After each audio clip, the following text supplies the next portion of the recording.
Hey, what's up? My name's Samuel Leeds, and in this video I'm going to be talking about what capital gains tax is, when you need to pay it, and how to avoid paying capital gains tax. Firstly, my name's Samuel Leeds. I've been in property for over 10 years. I've helped thousands of people in their property investment journey. I've also written a best-selling property investment book called Buy Low, Rent High.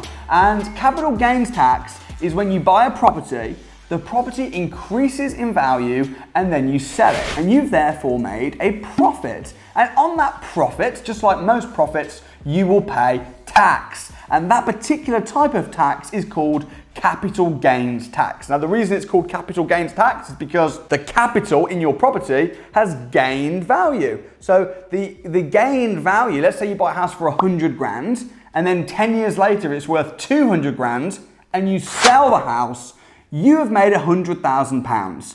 You're gonna have to pay tax on that money. You're gonna have to pay a fair bit of tax on that money, so you're not gonna be left with 100 grand in your pocket. Sometimes people don't realize they have to pay capital gains tax because they just think, well, it's an investment, I bought it, it went up, it's my money. But just the government always tax you on money that you've made. So it's no different from if you've sold a product or you've sold a service, you've made money, you've got to pay tax on it. Now, how do you avoid paying capital gains tax? Well, the first obvious way is you get a decent accountant and you make sure that you offset losses against your profits. So like in any business, if you've made a profit and suddenly you're getting taxed on that profit, you've got to try and find things where you can say, well, this was a business expense and this was an expense and this was an expense, and you can then knock your profit down so you've made less profit. So speak to an accountant and see if you can do that. The second way is if you, instead of selling, if you refinance the house, you're still going to make a load of money from that, or not make. And this is the great thing, this is the clever thing, because let's say you buy a house for 100 grand, it goes up and it's now worth 200 grand. Instead of selling it, if you take out a new mortgage, you can refinance it up to its new value of £200,000. You're going to borrow against that. And that money that you take out, you can then invest and you don't pay any tax on it. Zero tax on refinance money. I'll give you an example. So you buy a house for cash, 100 grand. It's, let's say you don't have a mortgage on it. It's then worth, and it doesn't matter if you do or if you don't. It then goes up to £200,000. You sell it, you're gonna get 100 grand, woo, but then you're gonna pay a load of tax.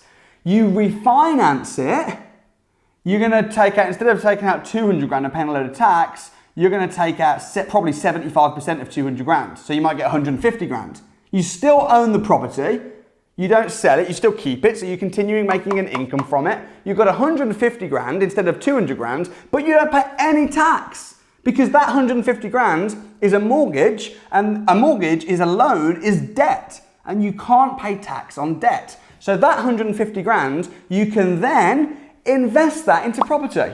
And you could buy another house for 150 grand, or you could use the 150 grand and buy multiple houses and put down deposits, and you are not paying any tax on that money, which is a really, really smart way to release funds from a property without paying capital gains tax. The third way to avoid paying capital gains tax is if you live in the property. You don't get capital gains tax on a property that you've lived in, because then it's your private home.